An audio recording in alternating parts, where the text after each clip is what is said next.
Sharing. Percy picked Will up at 8:30 in front of the donut shop. They drove into downtown Toronto and parked the car, and they walked together, talking about things from Ottawa and things going on in their lives in Toronto. Because he wanted to, and because he needed to.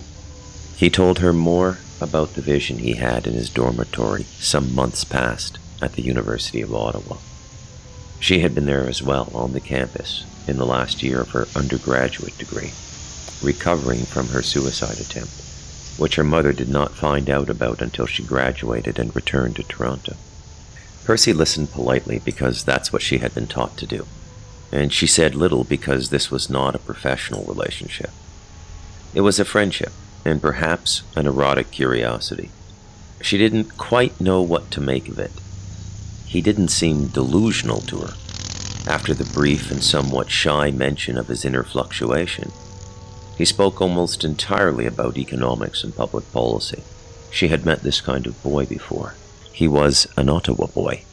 He wasn't insane. He was just a little off. She imagined him in the little attic room he had told her about, surrounded by stacks of books he had been meaning to read, smoking a little weed and maybe dropping ecstasy or acid once in a while.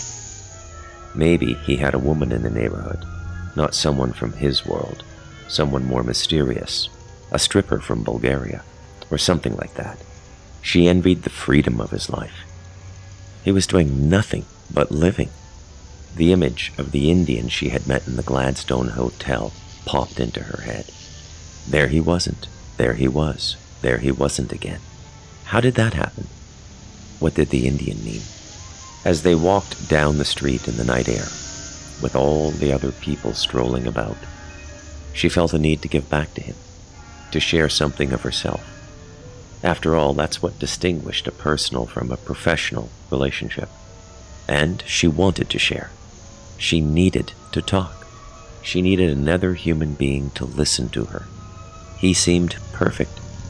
She told him about her life, about the dark forces that took over her mind, the blinding pessimism that occupied her most days, the absolute horror of the human condition, the frailty of the mind, the tenuous hold any of them had on reality, life itself. And she told him in detail about the last attempt she had made at taking her own life. She had thought about it for 3 weeks. It was her last thought before falling asleep, and her first thought upon waking. She finally decided on a straight razor to her wrists. She planned every detail. She secured sedatives to dull the pain. She bought a nice bottle of red wine. She put on a Chopin CD. She took the sedatives, cut her wrists 5 minutes later, poured a glass of wine, took a sip, and watched the bathwater turn red.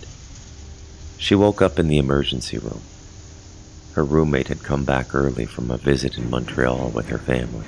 He listened attentively, and then, like her, he said nothing. He told her about noticing the scars at the coffee shop, and he told her about thinking about those scars for 2 days, about how sad they made him. Because after talking to her for just 5 minutes in the coffee shop, he was forced to imagine a world without her, and he couldn't. He told her he realized that her reality was bigger than his imagination, because he couldn't imagine her death.